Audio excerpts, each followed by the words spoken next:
दोस्तों, आज हम आप सभी के लिए फिल्म जोरा की रिव्यू लेकर आए हैं। इस फिल्म को देखने के बाद एक बात साफ हो गई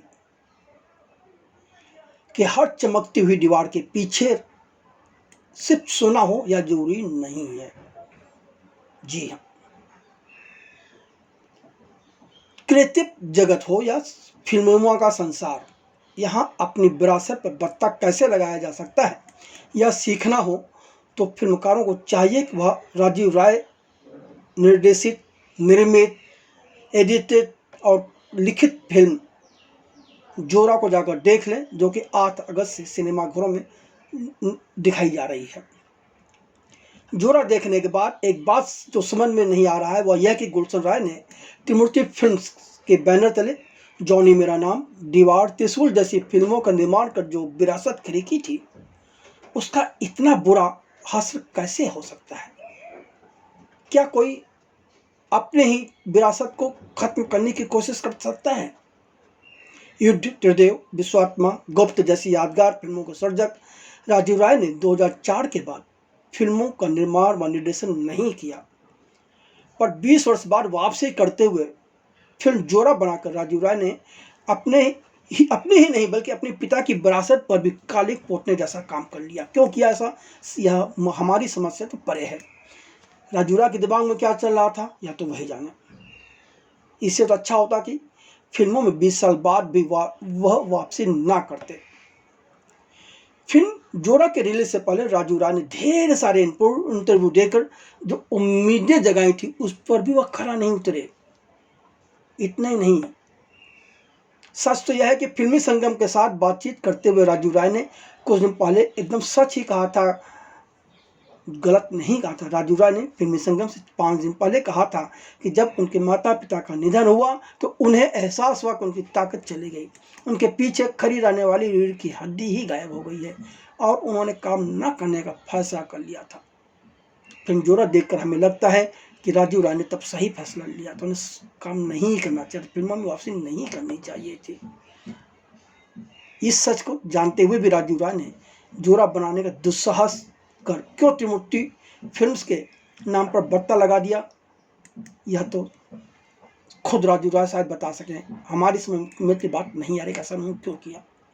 राजीव राय की फिल्में हमेशा चुस्त दुरुस्त एक्शन पर चुस्त दुरुस्त कहानी, सधी हुई पटकथा, शानदार और थिरकने वाले संगीत का पर्याय रही हैं और यह वैसी फिल्में रही हैं जिनके चलते ही उनकी कई फिल्में कल्ट क्लासिक फिल्में मानी जाती हैं। अफसोस 8 अगस्त को सिनेमाघर में पहुंची फिल्म जोरा काफ़ी निराश करती है। इस फिल्म में राजीव राय की कहीं कोई छाप नजर नहीं आती है। जहाँ तक कहानी का सवाल है तो 2 घंटे 5 मिनट की अवधि वाली इस फिल्म की कहानी 2003 में जयपुर राजस्थान में शुरू होती, जहाँ एक ईमानदार कर्मठ पुलिस इंस्पेक्टर विराट सिंह, जिसके जार में विकास गोस्वामी हैं, की हत्या उन्हीं के ससुर की हवेली के अंदर होती है। इस हत्या को होते हुए विराट सिंह का 13 साल का बेटा रंजीत सिंह बाल कलाकार जय किशन मंगवानी देख लेता है, पर वह हत्यारे का चेहरा नहीं देख पाता क्योंकि हत्यारे ने ऊपर से नीचे तक नकाब पहन रखी थी। लेकिन कुछ आवाजें सुनकर उसे यकीन हो जाता है कि यह कोई जोरा नामक महिला है।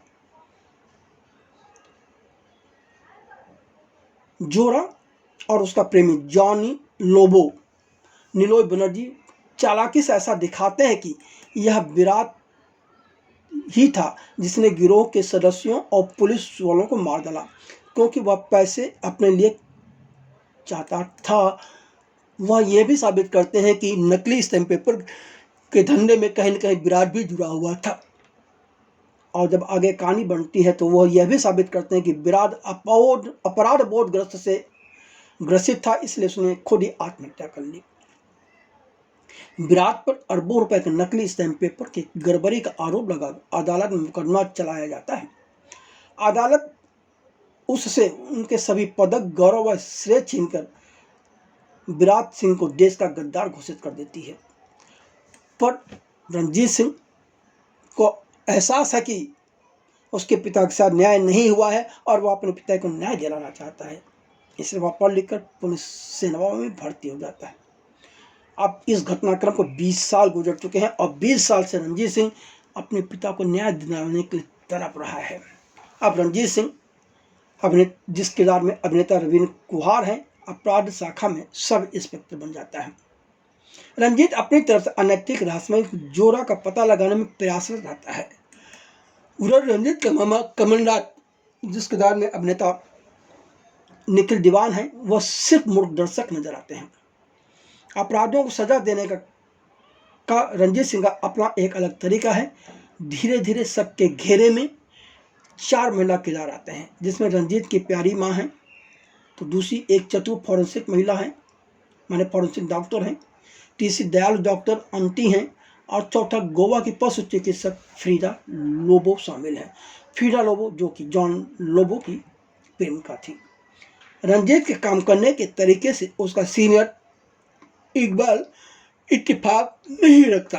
इकबाल के किरदार में करणवीर है, पर इकबाल भी विस्फोटक पुलिस इंस्पेक्टर है। वह भी अपराधियों को सजा देने में माहिर है।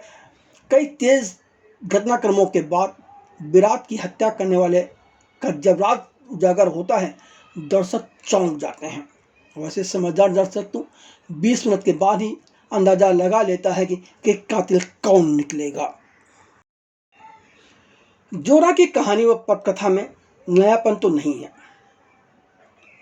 बहुत कुछ 1980 और 90 का घिसा पिटा मुरब्बा ही है। फिल्म की स्क्रिप्ट एकदम फीकी है, यहाँ तक कि राशिद रंगरेज के संवाद यानी कि डायलॉग पूरी तरह से फिल्मी लगते हैं। एक वाक्य में कहा जाए तो इस फिल्म में राजीव राय की कहीं कोई छाप नजर नहीं आती है। बतौर निर्देशक और बतौर एडिटर, बतौर लेखक, राजीव राय बुरी तरह से मात खा गए हैं।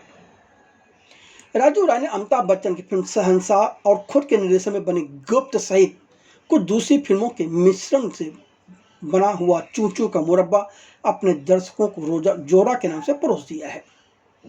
जोरा देखकर एहसास करना मुश्किल होता है कि इस फिल्म के लेखक और निर्देशक राजीव राय ने अतीत में त्रिदेव, मोहरा, विश्वात्मा, गुप्त जैसी फिल्में लिखी व निर्देशित की थी। इकबाल के चेत को गढ़ते हुए लेखक और निर्देशक पूरी तरह से भटक गए हैं। इतना ही नहीं, हत्यारा व हत्यारिन जोरा भले ही नकाब में छिपा है, पर उसका कर काठी कुछ तो एहसास कराता ही है। और उस तरह देखा जाए तो कर काठी से जोरा मोटी नजर नहीं आती, पर लेखक और निर्देशक ने सबकी जिन महिला किरदारों की तरफ मोड़ी है, उनमें से 2 तो काफी मोटी हैं। आप इसे क्या कहेंगे? क्या यह लेखक या निर्देशक की गलती है या दिमागी दिवालियापन?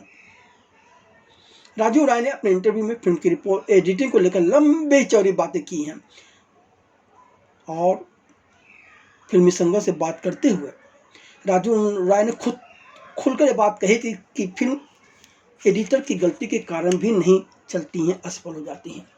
अफसोस यह है कि फिल्म जोरा की एडिटर खुद राजीव राय हैं, पर फिल्म के दृश्य ठीक से जोड़े नहीं गए हैं, जिसके चलते फिल्म की गति बाधित होने के साथ ही तनाव के दृश्य उभर कर नहीं आ पाते। बहुत गड़बड़ियाँ हैं, इतनी खामियां हैं कि क्या क्या गिनाया जाए। राजीव राय ने खुद ढोल पीटा कि उन्होंने 2 करोड़ रुपए के कम बजट में फिल्म बनाई है, यानी कि 0 बजट में जोरा बनाई है। वह बार बार समझाते हैं कि फिल्म 0 बजट में बनी है। अफसोस वह यह नहीं समझा पाए कि 2 करोड़ रुपए की बजट से फिल्म बनाने का मतलब या 0 बजट की फिल्म बनाने का मतलब 0 एंटरटेनमेंट होता है, जो कि 0 देखकर एहसास हो जाता है। दर्शक के लिए यह मायने नहीं रखता कि फिल्म की लागत क्या है। दर्शक के लिए मायने नहीं रखता कि फिल्म में दिग्गज कलाकार हैं या नए कलाकार हैं। दर्शक को तो अपनी मेहनत की कमाई जो वह खर्च करता है उस पर स्वस्थ मनोरंजन चाहिए, उसे पैसा वसूल मनोरंजन चाहिए, जिसे राजीव राय सिरे से भूल चुके हैं। जहां तक अभिनय का सवाल है तो राजीव राय ने फिल्म में सभी नए कलाकारों को शामिल किया है और ज्यादातर कलाकारों का अभिनय फुहरता के अलावा कुछ नहीं है, लेकिन हमें इसमें कहीं भी किसी भी कलाकार की गलती नहीं लगती। सारा दोष तो लेखक और निर्देशक का होता है, क्योंकि वही भी लेखक और निर्देशक का ही गलती है, क्योंकि कई किरदार ठीक से नहीं लिखे गए हैं। कई किरदार क्यों हैं, उनका क्या होना चाहिए, अचानक कहीं कोई टपक पड़ता है, कुछ भी हो रहा है, कुछ भी तारतम्य नहीं है कहानी में, न किरदारों के बीच। अजीब सा लगता है। ऐसे में कलाकार कैसे अभिनय करेगा। दूसरी बात, यदि कलाकार को सही संवाद या स्क्रिप्ट ना मिले तो भी वह किरदार के साथ न्याय नहीं कर पाता है। फिल्म के कलाकारों के चयन से लेकर उनसे अभिनय करवाने तक की जिम्मेदारी, उनके अंदर से किरदार की मांग को निकलवाने की जिम्मेदारी लेखक और निर्देशक की ही होती है। इस तर्क पर भी सारी गलती राजीव राय की है। फिल्म के सभी कलाकार नए हैं, तो हर किरदार में हमें यह एहसास नहीं हो पाया कि किसने किस किरदार को निभाया है। पर रंजीत सिंह के किरदार में रविंद्र कुहार हैं। Ravindra Kuhar police sub inspector हैं, पर उनका इस फिल्म में अभिनय करने के बजाय अपना सारा ध्यान अपनी बॉडी दिखाने में ही लग रहा है। ऐसा लगता है जैसे कि वह अभिनय नहीं बल्कि किसी शरीर शास्त्रों प्रतियोगिता में हिस्सा ले रहे हों। इमोशनल दृश्यों में उनके चेहरा सपाट नजर आता है। यहाँ तक कि पिता के कातिल का नाम उजागर होने के बाद भी उनके चेहरे पर कोई भाव नहीं आते। अजीब सी स्थिति है। इकबाल के किरदार में करणवीर कुल्हड़ का काम ठीक ठाक है। विराज सिंह के किरदार में विकास गोस्वामी हिस्से करने के कुछ आया ही नहीं। अन्य कलाकारों में नारायण सोलंकी जो कि वकील हैं, बाल कलाकार जय किशन मंगवानी, तरुण कुमार चौहान, लीना शर्मा, सोहनी कुमार, निशांत वर्मा, विक्रम सिंह, अल्ताफ हुसैन, शरद शर्मा, मनीष वशिष्ठ और रोनी कौला ठीक ठाक ही है। कुल मिलाकर हमें तो इस फिल्म से इस कदर निराशा हुई है कि कुछ कह नहीं सकते, और हमने अपना माथा पीट लिया कि आखिर हमें इस तरह की फिल्में क्यों देखनी पड़ी। बहरहाल यह आपने फिल्म जोरा देखी है तो हमें लिखकर अवश्य बताएं कि आपको फिल्म कैसी लगी। आज के लिए इस वीडियो में इतना ही। अगले वीडियो में फिर किसी फिल्म की रिव्यू या किसी इंटरव्यू या किसी अन्य घटनाक्रम को लेकर चर्चा करते हुए हम आपके सामने उपस्थित होंगे।